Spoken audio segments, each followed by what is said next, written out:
Pero yo vine a hablar dentro del plan que tiene la metales raros, tierras raras, de este programa de las tierras raras, como un relax, como un tema distinto. Se llama tierras raras porque, aunque son las más comunes, es raro que tenga una concentración de estos metales en grandes cantidades. Por ejemplo, se sabe que en el mundo, por cálculos físicos, magnéticos y una serie de cuestiones, se sabe que el planeta tiene aproximadamente 60.000 millones de onzas de oro, pero que el 90% están en las aguas del mar. Entonces, ¿a poco se les ocurriría montar una planta para extraer el oro de las aguas del mar? ¿Por qué? Porque están tan diluidos, en tan bajas concentraciones, que a lo mejor usted tendría que procesar 3 o 4 millones de galones para poder sacar 1 gramo. Entonces, no es económico. Bueno, asimismo, las tierras raras se le llaman primero tierra porque antes, en el medioevo, se le llamaba tierra a los materiales que lucían terrosos, es decir, de ese color amarillento, marrón, oscuro. Bueno, y rara porque prácticamente no aparecían minas de ella. ¿Y qué es una mina? Un lugar de un perímetro o una jurisdicción física determinada del suelo, donde un metal o un grupo de metales aparecen en una concentración muy por encima de lo normal, y a eso se le llama mina. Mineralización es cuando es una vasta y amplia zona que tiene unos determinados metales o no metales, pero que no hacen una mina. Hacen mina cuando la concentración es anómala, por encima de lo normal. Bueno, entonces, ¿por qué son importantes las tierras raras? ¿Por qué se está hablando tanto en los últimos 30 y 40 años? Bueno, se está hablando tanto de las tierras raras porque de allí se extraen, de estos minerales, 17 metales que son los metales que marcan la posibilidad de fabricar, de producir todos los aparatos, aditamentos, equipos de inteligencia artificial. El mundo de la medicina ha dado unos saltos fabulosos y maravillosos. El tomógrafo, la resonancia magnética, bueno, el ecocardiógrafo transesofágico, y vaya usted a ver en la óptica, en todas las formas de hacer medicina y diagnóstico. ¿Y a qué se ha podido eso? Bueno, por esos 17 metales que son el europio, el euterbio, el hafnio, gadolinio, el proseodimio, el sumario, el talio, el tulio, el lantano, el itrio, una serie de metales, son 17. Y son esos metales los que hacen posible la fabricación de todos los instrumentos de inteligencia artificial. Por ejemplo, para hacer un tomógrafo se necesita lantano, se necesita el curio y se necesita el itrio, y así para cada uno de ellos. Ahora, ¿por qué esos 17 metales se han convertido en cosas casi mágicas? Bueno, porque tienen todas las propiedades del oro. El oro, cuando surgieron las computadoras, todos los chips, esos corpúsculos que se fabrican, que tienen funciones y órdenes impresas. Antes, cuando uno hacía los programas, yo fui de los primeros que se graduó en computadora en Estados Unidos, 1975. Yo me gradué de Chemical Engineering and Computer Science. Pero, ¿qué es lo que nosotros manejábamos? No existían las PC, las personal computers, no existían. Eran unas computadoras que en este edificio era que cabía una, y entonces uno las manejaba a través de tarjetas perforadas, cinta magnética o cinta de teletipo. Entonces era uno el que tenía que programar lo que está contenido en un chip o en un disco duro, era la persona que tenía que hacerlo a través de lo que se llamaba Assembler Language, en sistema binario u octal. Entonces, un programa cualquiera para diseñar, por ejemplo, una torre del tamaño de la pequeña refinería de aquí, uno se llevaba a lo mejor 400,000 tarjetas y cada una había que hacerla a mano y cada uno había que corregirla y todas tenían que estar muy sincronizadas. Imagínese usted, esa era la verdad. Así nació ese mundo de las computadoras. Bueno, esos discos duros son posibles fabricarlos por esos 17 metales. Y esos metales tienen todas las propiedades del oro, pero tienen una más. ¿Y cuáles son las propiedades del oro? Que es incorruptible, no se oxida, que es eléctricamente muy eficiente, el más eficiente casi de todos, tiene una conductividad eléctrica altísima, una conductividad calórica altísima, es dúctil, es manuable, todas esas cosas. Pero entonces estos 17 metales, además de todo eso, son magnéticamente regulables. Magnéticamente regulables. Es decir, que casi hablan esos metales. Y por eso es que ha habido esta revolución, pero yo hablé solo de la medicina. Hoy las computadoras mismas y la telefonía. Por eso es que cada aparatito de estos teléfonos es una computadora en sí, que yo a veces, para picarle el amor propio a mi querida gente, les digo que esto no es un teléfono, esto es una computadora. Y qué pena que nada más sepamos manejar el 5% y a veces compramos estos teléfonos tan caros por comparonería, pero nunca estudiamos su uso y entonces tenemos este instrumento maravilloso sin saber usarlo. Entonces, ¿para qué dar tanto dinero en una cosa así y que le podría dar tanto beneficio a la persona y al país si aprendiéramos a usarlo? Porque el coeficiente de eficiencia y de conocimiento y de razonables decisiones, oiga, se elevaría y se multiplicaría enormemente si supiéramos usarlo. Y todo eso es posible por esos metales de tierra rara.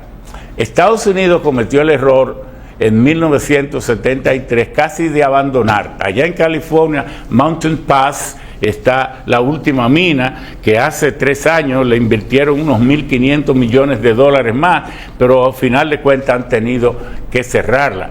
Porque en Estados Unidos hay una alta sensibilidad, mucho más alta que en China.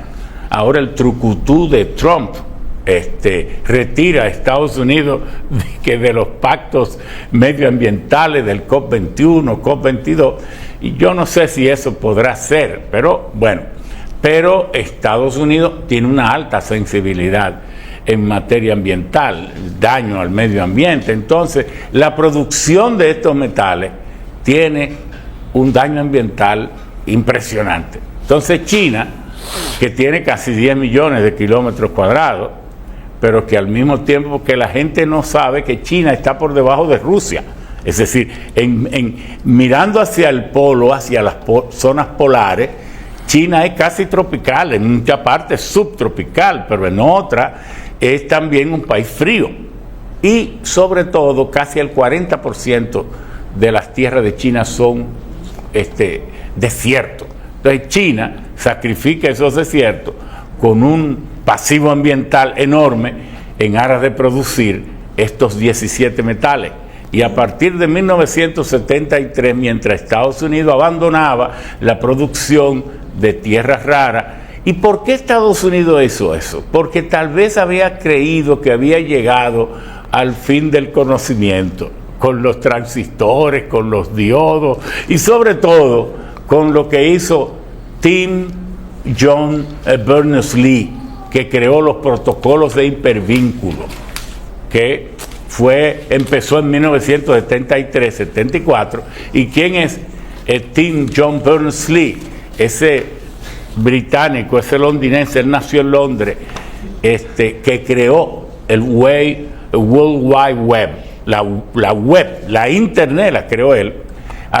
Él trabajaba en MIT, de los protocolos de hipervínculo, eso que uno ve cuando uno va a la computadora, que dice HTML, ¿qué quiere decir eso? Es Hypertext, HTML, dice uno, es Hypertext, Markup Language, el lenguaje de interpretación entre una computadora y otra.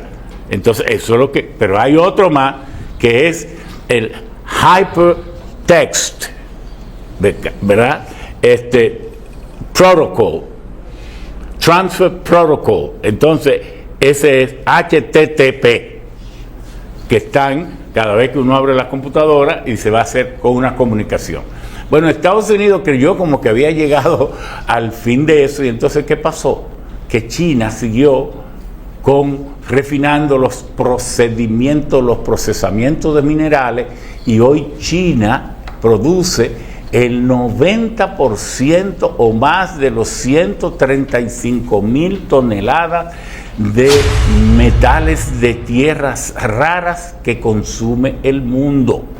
Entonces, ¿qué hace China? Y por eso China da esa impresión de que en 30 años ha tomado el dominio tecnológico del mundo. Eso es lo que parece, porque todo es hecho allá. Las celdas fotovoltaicas, los módulos, los paneles, se ensamblan en algunos países, pero el 87% de las células monocristalinas, policristalinas, amorfas, de cinta, de todo tipo, se hacen allá. Pero también los inversores, porque una vez se produce la electricidad en los módulos solares fotovoltaicos, usted tiene que recoger la electricidad y entonces elevarle la tensión y producir una energía de media tensión, luego de alta tensión, y luego los transformadores para conectarlos a la red. Bueno, todo eso se fabrica en China, y se fabrica gracias a todos estos metales.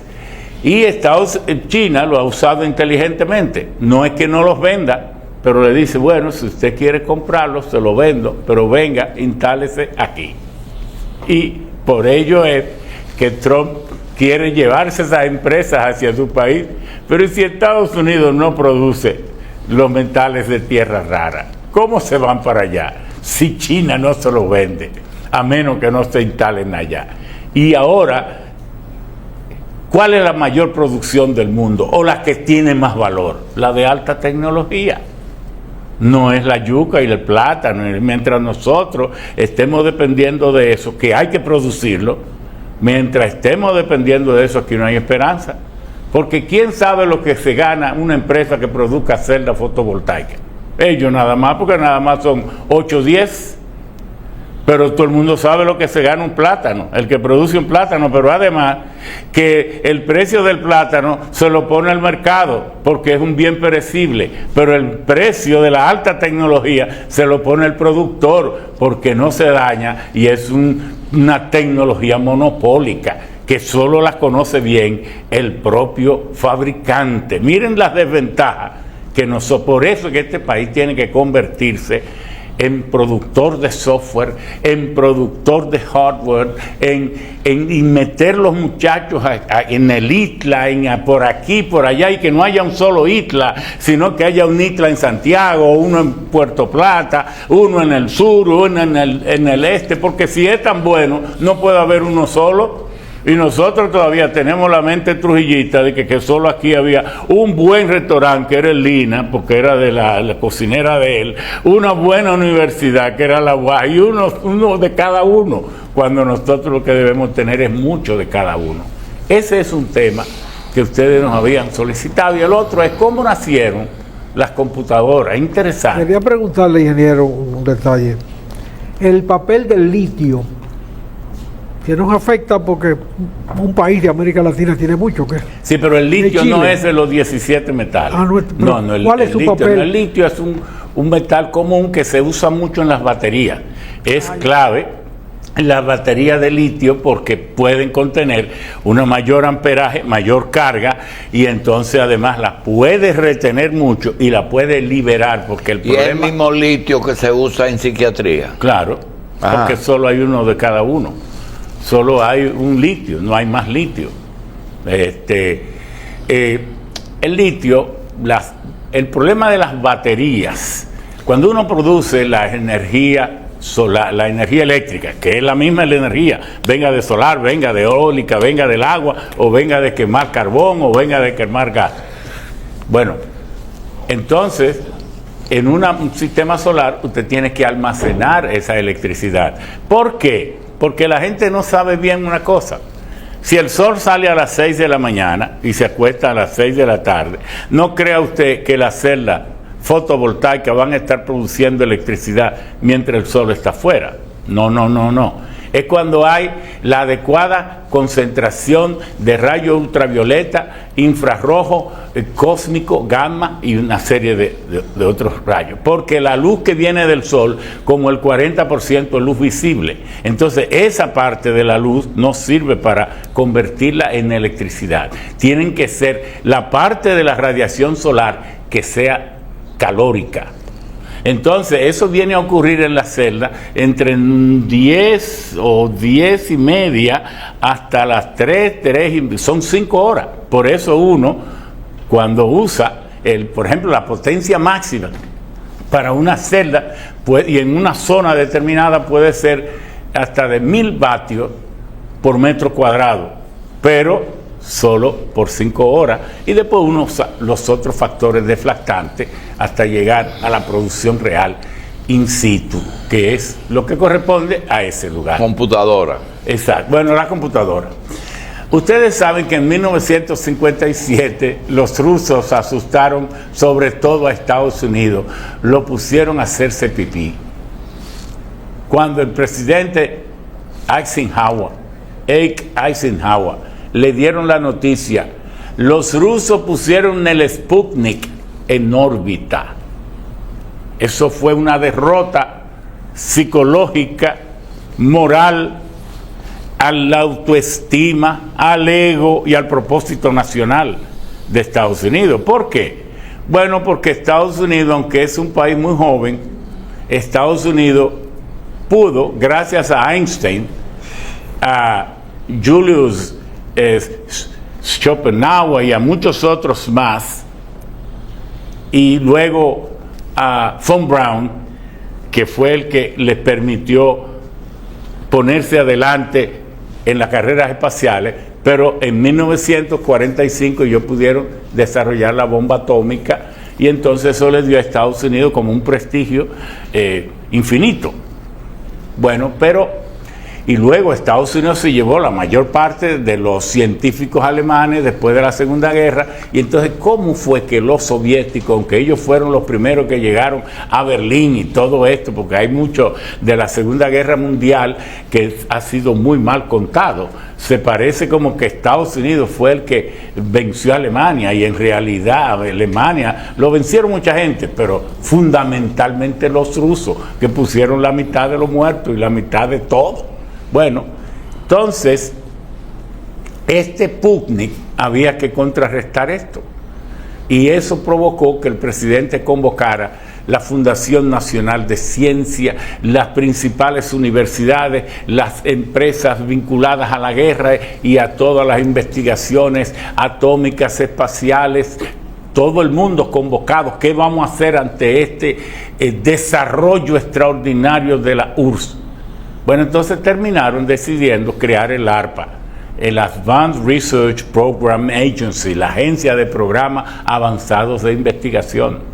Pero se dieron cuenta ya en 1961 que necesitaban crear una net ¿de qué? De los principales centros de computadora, de la inteligencia artificial, que estaban en Caltech, en MIT, en Pennsylvania University, y que estaba en Rand Corporation, estaba en Lockheed, estaba en McDonnell Douglas, y estaba, bueno, y la propia Navy, en la Air Force y todo esto. Entonces vamos a crear una net, y allí crearon el ARPANET.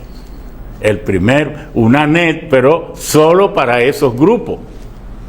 Bueno, pero continuaron y entonces se dieron cuenta que había que crear una red científica si querían avanzar. Y ahí es donde fue en 1964 que apareció el primer protocolo de hipervínculos, porque para poder conectar todos estos centros de pensamiento, todas estas grandes computadoras, se necesitaba un protocolo a través del cual pudieran interpretarse y homologarse en su simbología electromagnética. Bueno, y eso entonces se dio hasta que John Berners-Lee crea el primer protocolo de hipervínculo, el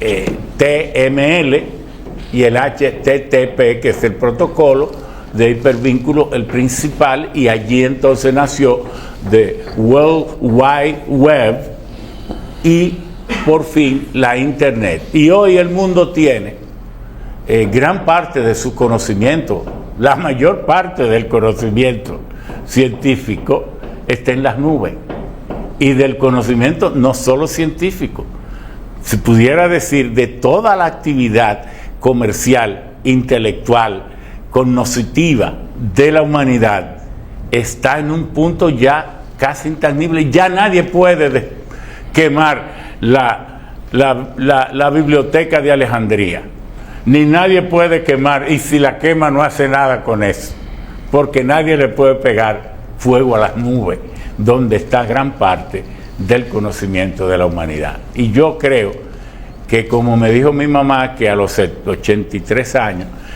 ya a los 78 me dijo, y tú no me puedes comprar una computadora para yo aprender como tú, aunque yo no fui mucho a la escuela, yo aprendo eso.